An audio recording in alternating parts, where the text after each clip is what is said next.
शरद जी का एक लेख मैं आपको सुनाना चाहता हूँ इस वक्त। उनकी किताब जादू की सरकार से।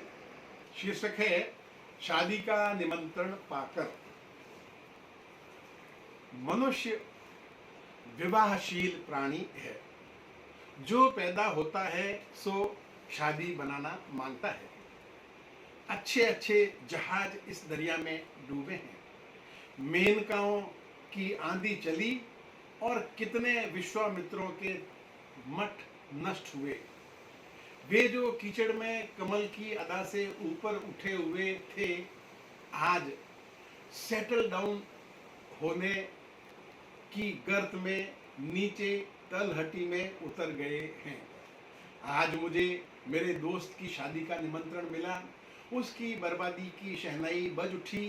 बेचारे के जीवन का नियम कानून का पर्व आरंभ हो गया। कमबख्त पर हमेशा के लिए मुसीबत लग गई। कल तक वह स्कूटर पर बैठकर सारा शहर चीर देता था, ठहाका लगाता था तो मोहल्ले कांप उठते थे। भीड़ में घुसकर जगह बना लेना जिसके बाएं हाथ का खेल था। खाने से भरी प्लेटें जो देखते ही देखते उजाड़ देता था।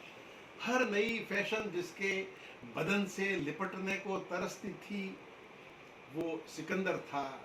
और छठे चौमासे मजनू और फरहाद भी। हम जैसे उधार मांगने वालों के लिए वह कुबेर था।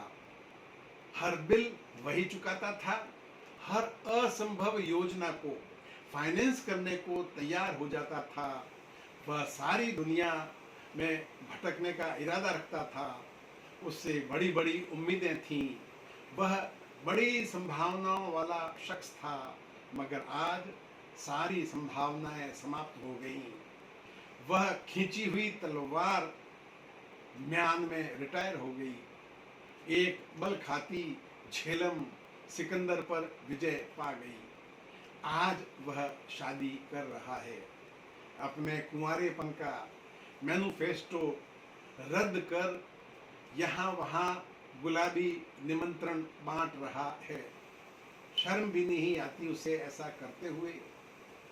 जाने क्यों आदमी चलते चलते एक ऐसी मंजिल पर पहुंच जाता है जहां वह शादी कर लेता है या उसकी शादी हो जाती है। जैसे कि प्रेम किया नहीं जाता हो जाता है, उसी तरह शादी भी हो जाती है। कितनी ही श्रद्धा से हनुमान चालीसा पढ़ो, शादी फिर भी हो जाती है। एक आग का दरिया है और डूब कर जाना है, बल्कि पूरी तरह डूब जाना है और खुद ठंडे होकर इस दरिया को ठंडा कर देना है। जिसे शादी करनी होती है वह किसी की सलाह नहीं मानता, अपनी आत्मा की भी नहीं। वह नदी में कूद पड़ता है, जानता है कि धारा डुबो देगी, पर नहीं मानता। न वह हम जैसे भुक्तभोगियों की सुनता है, न शुभ चिंतकों की। वह सबसे आशीर्वाद मांगता है, बधाइयां टटोलता फिरता है और यतीमों की तरह हर डिनर में चला जाता है। उस सावन के अंधे को चारों तरफ हरा हरा ही दिखता है। अरे तेरा बटुआ खाली हो जाएगा रे। यह जलवे, यह उत्साह, यह उमंग नहीं रहेंगे।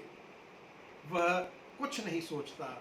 एक नशा सा छा जाता है। उसके ही कर्म उसे हिप्नोटाइज कर देते हैं।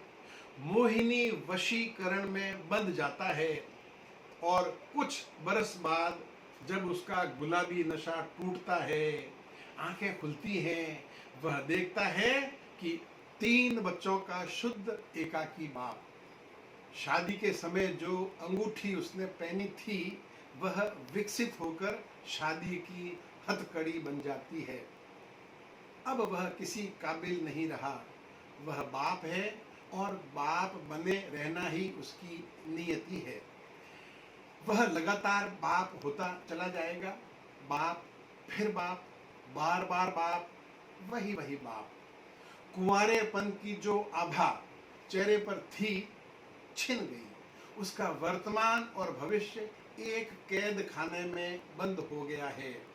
शादी एक ऐसा कैद खाना है जिसमें आगे गमले सजे हुए हैं, पीछे चूल्हा जल रहा है, फूलों की खुशबू, रोटी की खुशबू, स्नो पाउडर, सेंट की खुशबू, वह हिरन की तरह पगलाया यहाँ वहाँ दौड़ता रहता है। मैंने अच्छे अच्छों की शादियाँ होते देखी हैं, जिन्हें अपने कुंवारे होने का बड़ा नाज था। एक दिन मंडप के नीचे रंगे हाथों पकड़े गए। ईश्वर भी जब इस पृथ्वी पर जन्म लेता है, कई सालों शादी ब्याह के चक्कर में फंसा रहता है। जब धरती पाप के भार से लद रही थी, वे रुक्मणी का हरण कर रहे थे। भगवान राम क्या नहीं जानते थे कि वे शिव का धनुष नहीं, जिंदगी भर की मुसीबत उठा रहे हैं। मगर क्या करें, मानव जन्म लिया है तो शादी तो करनी ही पड़ेगी। जब भगवान नहीं छूटे तो आदमी की क्या बिसार। किसी भी दिशा में निकल जाइए, आदमी शादी करता नजर आएगा। बाहर घोड़ा सज रहा है, अंदर गधा सज रहा है। यह ससुरों की कौम बड़ी बदमाश होती है। शिकारियों के अंदाज में वह कुंवारा लड़का तलाशती रहती है। हम तो डूबे हैं सनम, तुमको भी ले डूबेंगे। जैसे ही कोई ब्रह्मचारी नजर आया, फंदा डाला। बेचारा शुद्ध होलू की तरह संसार सागर में डूब जाता। मेहंदी रचे हाथों से एक ऐसा हैंड ग्रेनेड फेंका जाता है कि कुंवारेपन का किला भर भरा कर ढह जाता है। उन बड़ी बड़ी आंखों वाली का वह गांधीवादी आक्रमण बेचारे की कल्पना के बाहर की चीज थी, वह परास्त हो जाता है। तो कोई आश्चर्य नहीं कि मेरा दोस्त शादी कर रहा है। यह निमंत्रण जो मेरे हाथों में है, एक न एक दिन कंपोज होना ही था। इसका प्रिंट ऑर्डर तो नियति ने कब का दे रखा था। मैं निमंत्रण देख रहा हूँ और मेरे कानों में बाजों की आवाज़, एक घोड़े की हिन हिनाहट, सहेलियों की खी खी खी और शिकार कर लेने के बाद एक ससुर का निर्मम ठहाका सुनाई देता है। औपचारिकता के इस नक्कार खाने में मेरे दोस्त के दर्द की तूती कौन सुनता है। और पता नहीं कमबख्त को दर्द है भी या नहीं। हे प्रभु, उसे क्षमा कर, क्योंकि वह नहीं जानता कि वह क्या कर रहा है।